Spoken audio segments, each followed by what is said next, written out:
Masih melanjutkan kajian kita minggu kemarin, ya, masih tentang fenomena antarmuka. Dan mungkin nanti akan juga minggu depan, ya, tapi minggu depan itu kita bicaranya tentang kelistrikan.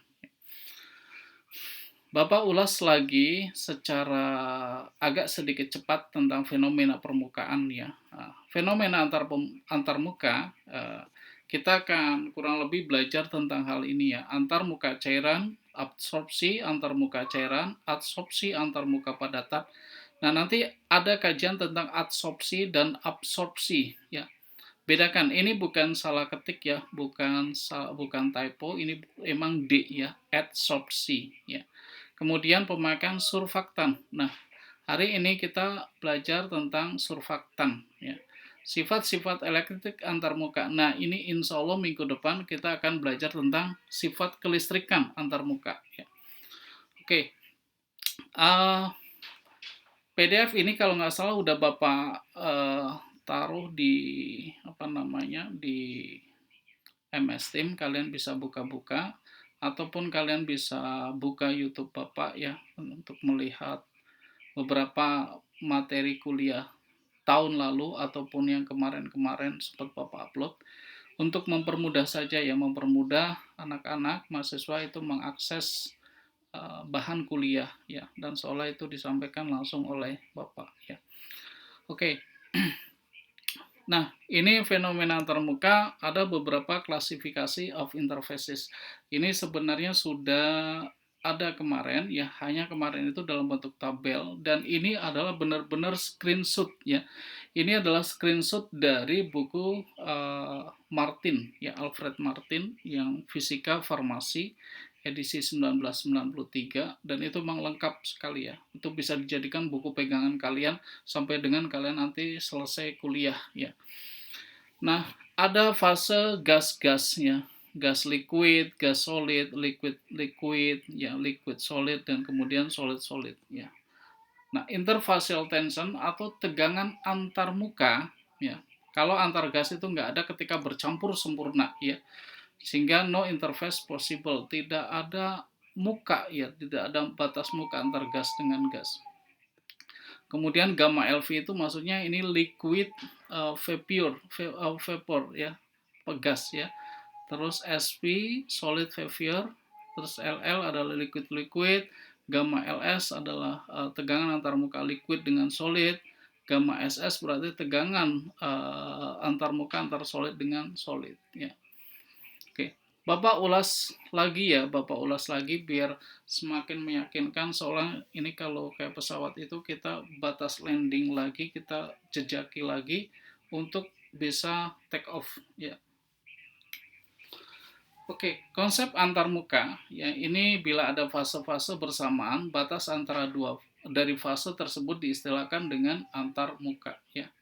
Kayak seperti air di dalam gelas ataupun air di dalam wadah tertentu, maka yang atas itu ada batas muka, ya, antara air dengan udara, gitu, ya. Kemudian air kita campur dengan minyak, maka ada batas muka antara air dengan minyak, ya, seperti itu. Sifat molekul yang membentuk antarmuka tersebut cukup berbeda dengan sifat molekul dalam bulk masing-masing, ya. Masing-masing fase, sehingga molekul-molekul ini dikatakan bentuk fase antarmuka. Jadi ada ketidakmauan bercampur, ibaratnya gitu, ya. Ketidakmauan bercampur seperti layaknya kalian lihat antara air dengan minyak. Atau sebenarnya air dengan udara kan kelihatan sekali tidak ada ingin kecampuran, ya, antara air dengan udara. Nah, itu, ya, itu yang kita sebut sebagai membentuk fase antar muka, ya.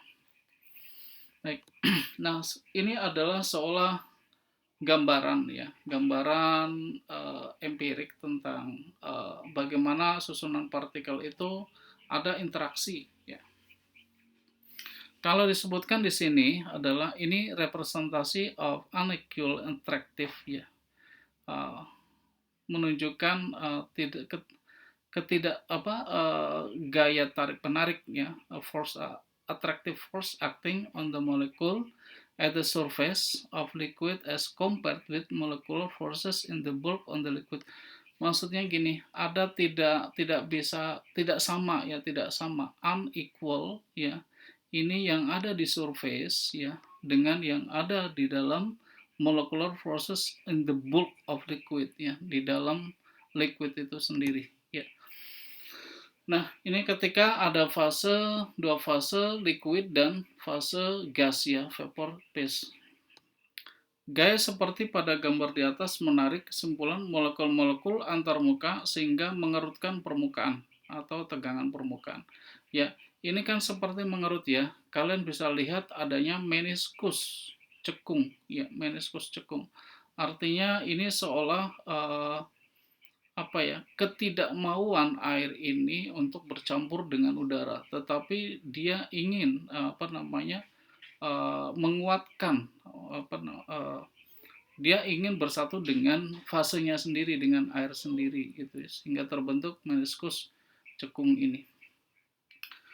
Ya, kemudian tegangan permukaan. Tegangan pada permukaan adalah gaya persatuan panjang yang harus diberikan sejajar dengan permukaan sehingga mengimbangi keseluruhan tarikan ke dalam, atau ini dalam Newton per meter ya.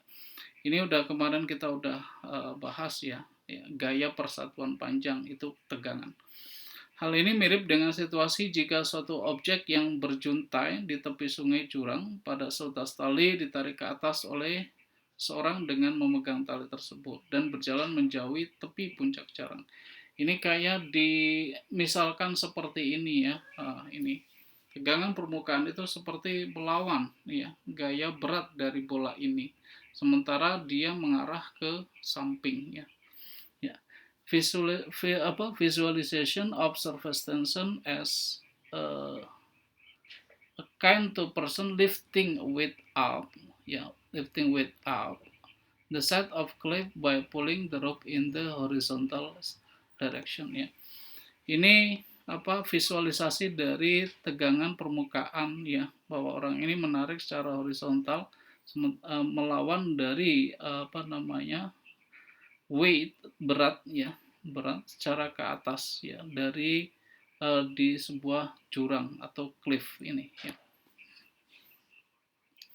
Ya, kemudian tegangan antarmuka. Nah, sekarang tadi tegangan permukaan, sekarang tegangan antarmuka ya.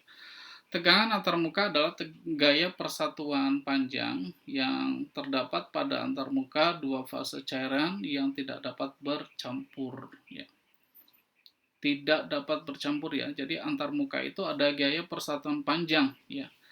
Kalau tadi Bapak sebutkan antara air dan minyak ya, ada batas muka yang kita sebut sebagai antarmuka. Nah, itu terjadi tegangan. Nah, tegangan antarmuka itu ya pada fase yang tidak dapat bercampur.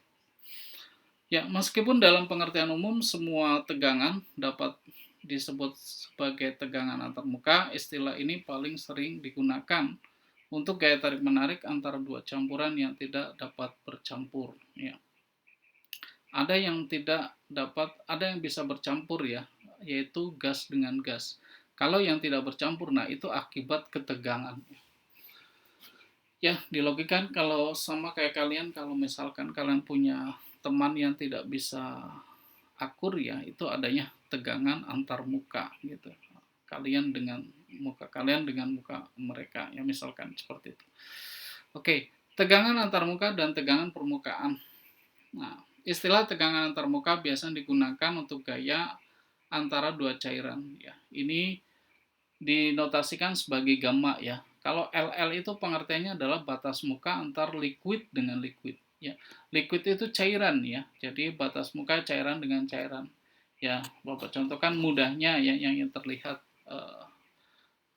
mudah adalah air dan minyak, ataupun sebenarnya banyak ya larutan di kampus ataupun di lab itu banyak ya. Larutan lauryl sulfat, alkohol dan sebagainya.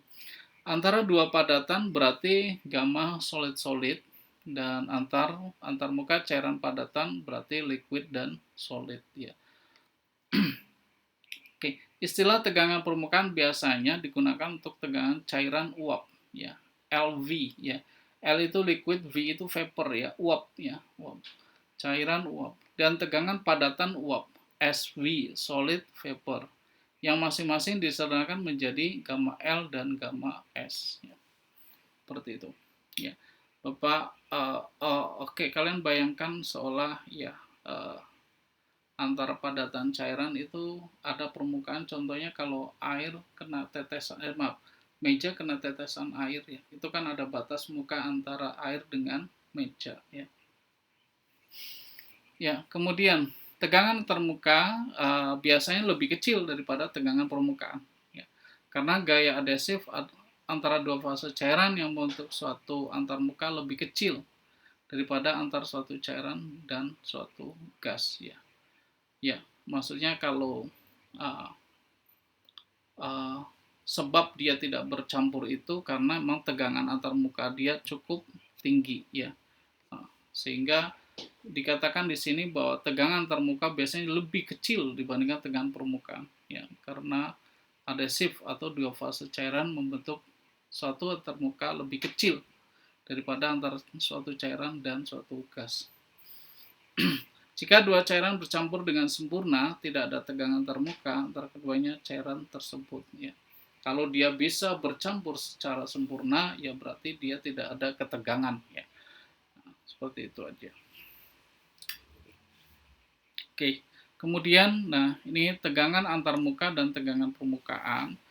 Nah, ini sebenarnya lebih luas ataupun lebih dalam daripada apa yang Bapak jelaskan minggu kemarin ya. Kalau ini sudah ada data-data dan ini data ini valid ya. Bapak berharap mudah-mudahan nanti setelah Lebaran kita bisa ke kampus dan bisa melakukan praktikum ini ya, bisa melakukan praktikum ini dan menentukan nih tegangan permukaan dari air itu adalah sekitar 72,8 Dans per sentimeter ya. Dengan cara apa? Dengan cara pipa kapiler ya. Kalau yang lainnya mungkin ya kita paling hanya sebagian aja. Misalkan boleh pakai benzen ya. Benzen ada kalau nggak salah. Glycerin juga ada ya. Kalau ini nggak tahu ada atau enggak dan seterusnya dan seterusnya. Bisa kita lakukan percobaan hanya dengan pipa kapiler ya. Dan itu percobaan sangat mudah sekali, sangat mudah sekali. Cuma mencelupkan pipa ke dalam cairan yang sudah ada di dalam wadahnya. Kalau misalkan apa namanya benzen sudah ditaruh di atas gelas ya atau apa beaker gelas, kemudian sudah aja taruh pipa kapiler di atasnya. Nanti permukaan air pada pipa kapiler ya, permukaan benzen pada pipa kapiler itu naik. Nah, kenaikannya itu kita ukur ya. Akurasi kenaikan itu bisa kita ukur dengan lebih akurat itu dengan Vernier caliper ya, Vernier caliper atau dalam bahasa Indonesia itu jangka sorong ya, jangka sorong. Dan kita bisa mengukur diameter dari pipa kapiler itu dengan mikrometer skrup ya. Ada di kampus ya, ada di kampus kita insya Allah mudah-mudahan bisa melakukan percobaan itu. Kemudian merkuri ini interfacial tension ya atau tegangan antar muka ya. Interfacial itu antar muka ya. Merkuri itu adalah 375, N-hexen 51,1 dan seterusnya. Ya. Ini adalah hasil screenshot dari buku yang Bapak sebutkan, buku apa namanya? Alfred Martin ya, Farmasi Fisika ya. Kalau kalian bisa mampu beli saja ya. Kalau aslinya mahal, aslinya kurang lebih 600 sampai 700 dulu Bapak pernah punya ya. Cuma kebanjiran jadi akhirnya nggak bisa dipakai. Tapi ada bajakannya, ada bukan bajakan apa, ada KW-nya ya. Itu di Tokopedia juga banyak. Tapi kualitas kertasnya kurang bagus. Nah, itu bagus untuk kalian kalau dijadikan pegangan sampai dengan selesai kuliah ya.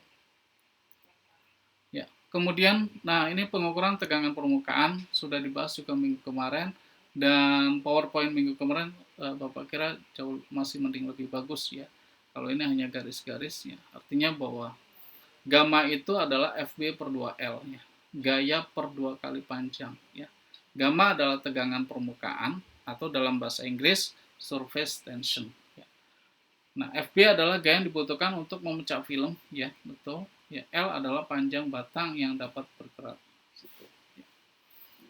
Oke, kemudian pengukuran tegangan permukaan. Nah, seperti yang kemarin Bapak ceritakan ke kalian, ya sampaikan ke kalian bahwa kita bisa mengukur tegangan permukaan, juga bisa mengukur tegangan permukaan dan tegangan antar muka. Nah, kalau untuk mengukur tegangan permukaan saja, kita cukup dengan menggunakan pipa kapiler, ya. Nah, cukup dengan menggunakan pipa kapiler, dan kalau yang Bapak sebutkan itu praktikumnya sangat mudah sekali, ya. Cuma mencelupkan pipa kapiler itu ke dalam cairan dan berapa ketinggian atau kenaikan air atau cairan di dalam sini. Kita mengukur H itu berapa, ya. Nah, kemudian kalau mengukur tegangan permukaan dan tegangan antar muka, ya, pada dua fase zat yang berbeda, cair-cair, ya, liquid-liquid, itu biasanya kita bisa menggunakan apa namanya? Bukan bisa, ya. Kita menggunakan tensiometer Dunui, ya, yang menggunakan cincin platina iridium, ya, yang kemarin sempat Bapak berikan, lihatkan videonya, ya. Kalian juga bisa buka-buka di YouTube lagi videonya seperti apa. Nah, itu bisa menentukan tegangan permukaan dan tegangan antar muka, dua fase zat cair yang berbeda. Tapi sepertinya kampus belum punya, ya. Kalau punya mungkin Bapak sudah dikasih tahu dan bisa melakukan percobaan ini. Ya, ya, kemudian nah ini, ya, adsorpsi pada antarmuka cairan.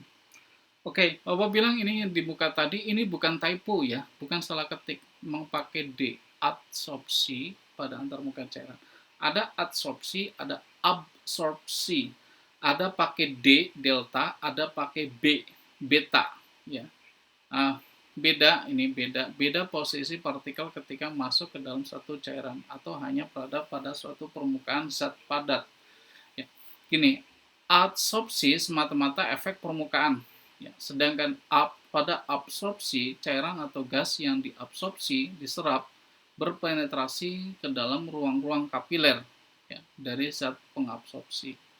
Jadi gampang bahasa mudahnya, kalau adsorpsi yang D itu delta itu hanya nempel di permukaan saja. Tapi kalau absorpsi yang B beta itu sampai masuk ke dalam dan kemudian kayak terjebak dalam pori-pori, ya. Yang kita sebut sebagai apa namanya? Pori-pori itu saya lupa istilahnya. Pori-pori dalam suatu padatan itu apa? Nanti kita belajar itu juga tentang ilmu partikel, ya, atau micromeritics, ya. Ya, kemudian ini peresapan air oleh spons adalah absorpsi, ya. Di spons itu air kan bisa masuk ke dalam spons, ke dalam pori-pori, ya.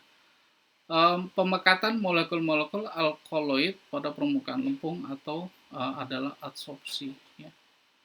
Ya, pemekatan itu hanya nempel di permukaan, ya. Nanti akan Bapak tunjukkan videonya perbedaan antara adsorpsi dan absorpsi, ya. Oke, sekarang surfaktan. Nah, ini adalah inti hari ini kita belajar, ya, surfaktan. Surfaktan itu sebenarnya singkatan ini dari bahasa Inggris, ya, surface active agent, ya. Dia adalah molekul atau ion yang diadsorpsi pada antarmuka. Nah, disebut bahan aktif permukaan atau surfaktan. Jadi sebut aja ini bahan aktif, tapi aktifnya hanya di permukaan, nggak nyampe ke dalam, gitu. Karena dia bekerja di permukaan, ya. Dia berupa molekul dan ion, ya, dan diadsorpsi pada antarmuka. Istilah lain adalah amfifil, bisa dikatakan amfifil, yang menyatakan bahwa molekul atau ion tersebut mempunyai afinitas tertentu, ya, baik terhadap pelarut polar maupun pelarut non-polar, ya.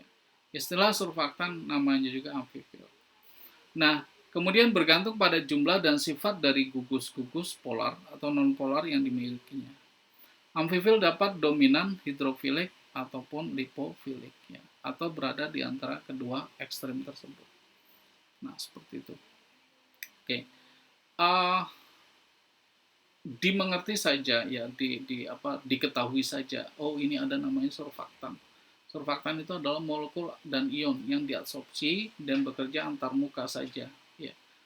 dan aktif di permukaan, sehingga disebut sebagai bahan aktif. Bahan aktif adanya di permukaan. Ya. Istilah lain adalah amfifil, ya, menyatakan bahwa molekul ion tersebut memiliki afinitas tertentu, ya, dan terhadap pelarut polar maupun pelarut non polar, ya. Nah, bergantung pada jumlah sifat dari gugus-gugus polar dan polar yang dimiliki, amfifil dapat dominan, hidrofilik, ataupun lipofilik, ya. Nah, hidrofilik itu maksudnya mengikat air, ya. Lipofilik adalah mengikat lemak, ya, atau berada di antara kedua ekstrim tersebut. Jadi surfaktan itu fungsinya ada dua tadi, ya, mengikat air ataupun mengikat lemak. Ya. Contoh, alkohol rantai lurus, amina dan asam adalah amfifil yang berubah dari dominan hidrofilik menjadi lipofilik seiring dengan bertambahnya jumlah atom karbon dalam rantai alkil. Jadi etil alkohol dapat bercampur dengan air dalam segala perbandingan. Kelarutan amil alkohol C5H11OH dalam air sangat berkurang sehingga setil alkohol C16H13OH dapat dikatakan sebagai lipofilik dan tidak larut dalam air.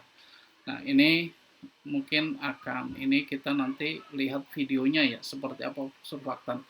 Jadi ini sedikit menyinggung kimia, ya, menyinggung kimia, tapi hanya lewat saja karena kita hanya pada batasan pengen melihat interaksi ikatan oil ini diikat oleh oli diikat,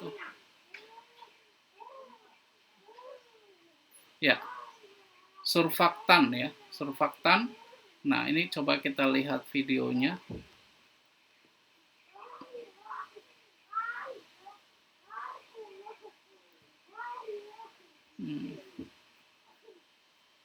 Bentar.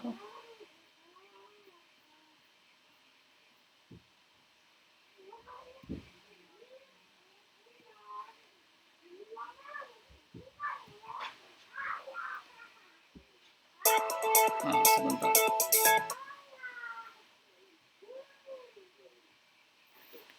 Sebentar, Bapak izin dulu, ya, ngambil anak yang menangis. Kenapa? Bentar, ya.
Ya, lagi ngatur.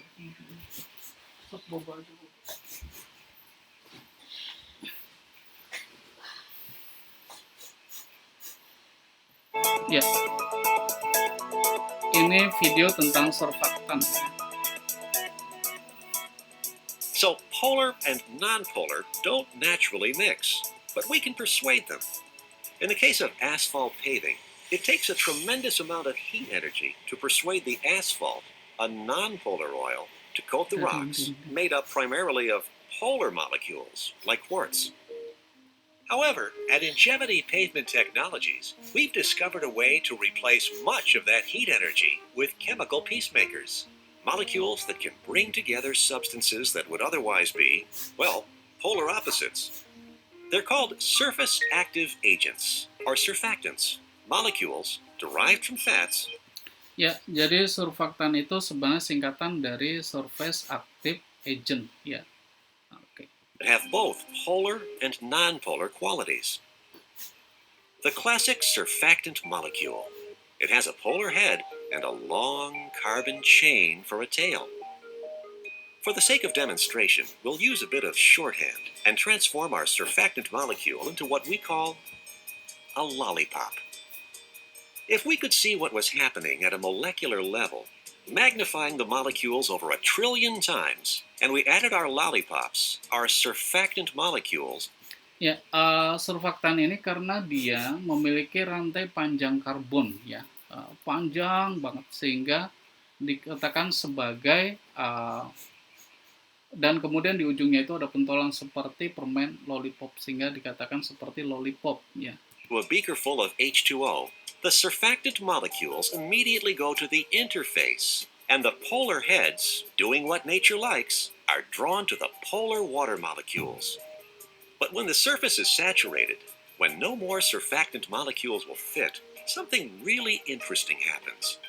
In a sort of dance, the excess molecules find each other.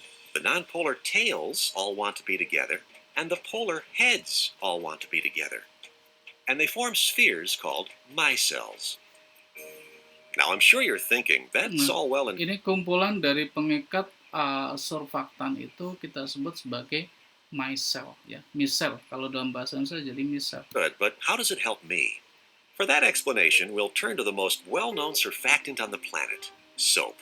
That's right, soap is a molecule derived from fats that has, ta-da, a polar head and a nonpolar tail. So, if instead of a beaker of water, we have a glass that contains not only water, but also remnants of cooking oil, and we add our soap, or surfactant molecules, they do the same thing that they did before. But this time, the nonpolar tails of our soap molecules and the nonpolar oil molecules are drawn together. The oil is captured within them. Nah, dia mampu mengikat oil, ya, mengikat minyak, ya, mengikat minyak dan kemudian dijebak. Gitu. Ini sebenarnya miniatur aja ya, seolah membayangkan bahwa misal-misal tadi yang terdiri dari beberapa gugus surfaktan itu mengikat minyak. Micelles, and can now be easily rinsed away. But where do these miracle molecules come from? And how do we use them to help make our planet and your lives better? Ya, oke. Ini hanya iklan. Oke. Nah, seperti itu ya. Bapak balik lagi tentang surfaktan tadi, ya. Kita lihat, nah ini yang penting ini ya. Klasifikasi atau sistem klasifikasi hidrofil lipofil, atau kita sebut sebagai HLB, ya. HLB ini adalah hidrofil lipofil balance, ya. Ini kayak semacam ukuran, ya, semacam ukuran, ya. Nah, Griffin ini ilmuwannya, ya, Griffin ini menciptakan suatu skala sembarang berupa nilai-nilai yang berfungsi sebagai ukuran keseimbangan hidrofilik lipofilik surfaktan, ya. Ya, dengan menggunakan sistem angka ini kita dapat menentukan kisaran HLB, efisiensi optimum masing-masing golongan surfaktan, ya, seperti yang diperhatikan pada gambar 16-11. Nanti kita lihat gambarnya, ya. Makin tinggi HLB suatu senyawa, makin hidrofilik senyawa tersebut, ya. Nah, ini adalah gambaran skala, ya, skala HLB, ya, skala HLB, ya. Kisaran antara 0 sampai dengan 18 dan lebih dari 18. Kalau kita lihat 0 sampai 9 ataupun 10 lebih, ini bersifat lipofilik, ya. Artinya dia mengikat lemak, ya. Berikatan dengan lemak, bercampur dengan lemak. Kemudian kalau lebih dari 10 lebih sampai dengan 18 ke atas itu adalah hidrofil, ya, hidrofil. Hidrofil itu mengikat air, ya. Artinya sebenarnya kita membandingkan ini mana yang bersifat. Kita berdasarkan kebutuhan, ya. Kalau dia mengikat lemak nilainya harus antara 0 sampai dengan 10 lebih, ya. Nah, ini kalau kita lihat deterjen ini nilainya antara 13 sampai dengan 16 ya deterjen ini, dan bersifat hidrofil. Nah, kalau kita lebih ke atas nanti artinya malah mencemari ya, malah mencemari. Nah, ini range Griffin yang diberikan ya, Griffin yang sudah melakukan percobaan ini. Ya. Ini ada beberapa temuan sistem HLB ya, HLB ya. Hydrophilic lipophilic balance ya, values of some of, beberapa amphiphilic agent ya. Nah, ini sudah dilakukan mungkin yang pasti sudah dilakukan oleh ilmuwan ini dan menemukan bahwa oleic acid adalah 1, terus senyawa ini adalah 2,2, sorbitan ini adalah 2,1 dan seterusnya. Ya. Nah, perhitungan HLB ini perhitungannya seperti ini, tapi nggak Bapak begitu kita praktis tentang ini ya. Tapi bahwa HLB itu adalah jumlah nilai gugus hidrofilik dikurang jumlah nilai gugus lipofilik ditambah 7 ya. Contoh misalkan HLB Na lauryl sulfat ya 38,7 ini dikurang 0,475 kali 12 ya, ditambah 7. Ini adalah sigma nilai gugus lipofilik. Dan ini juga berdasarkan tabel yang tadi di atas ya. Maka didapatkan bahwa nilai HLB dari Na lauryl sulfat adalah 40-an. Kemudian HLB butuh, kalau ini nggak begitu Bapak ini kan ya, ini ya Bapak skip aja mungkin ini, kecuali nanti kita di kampus bisa melakukan praktikum ini ya. Nah, sekarang adalah tentang adsorpsi ya, adsorpsi dan absorpsi ya. Nanti akan Bapak tunjukkan bedanya apa antara adsorpsi dan absorpsi ya. Adsorpsi materi pada antarmuka padatan dapat terjadi baik dari fase cair maupun fase gas yang berada di dekat padatan tersebut. Ya. Penelitian absorpsi gas dilakukan dalam berbagai aplikasi seperti penghilangan bau yang tidak disukai dari ruangan dan makanan. Ya. Kerja masker gas dan penentuan ukuran partikel dalam tersebut. Jadi tolong ambilin handphone ayah saya. Prinsip adsorpsi padatan cairan digunakan untuk menghilangkan warna larutan, kromatografi, adsorpsi, pencucian, dan pembasahan. Jam berapa sekarang? Sini lihat.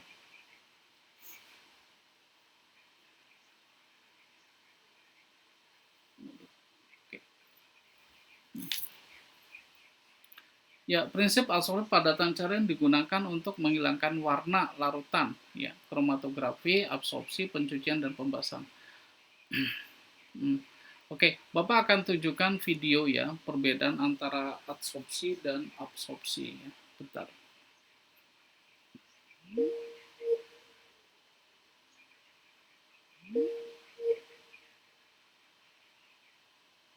Di mana tadi ya? Bentar ya.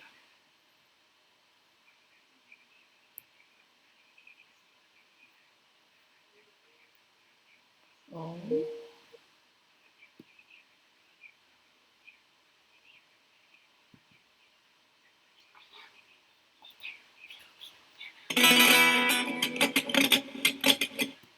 Kenapa? Nah, ini tadi ada biru-biru jadi nggak ada. Iya, jadi dipotong ya. Aduh.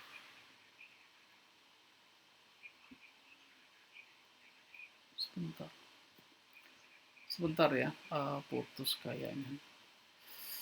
Ntar mau kemana ya?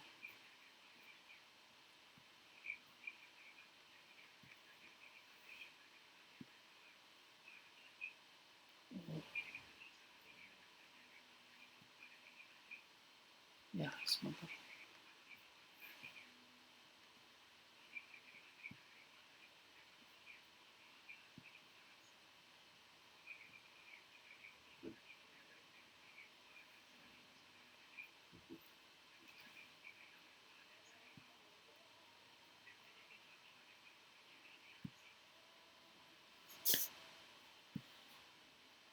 Kalian masih dengar suara Bapak ya? Bisa buka audionya salah satu. Masih bisa, Pak. Oke, oke. Ya, tadi kayaknya ya, tadi Bapak agak sedikit ini ternyata oke, oke. Kalau masih bisa Bapak lanjut lagi dengan yang video berikutnya ya. Oke. Kasih tahu Bapak ketika nanti tiba-tiba hilang ya atau bagaimana, boleh WA ataupun bagaimana. Bapak karena fokusnya adalah pada ini, pada screen layar. Ternyata ada azan ya. Kita berhenti aja dulu sebentar ya. Kita dengarkan azan dulu.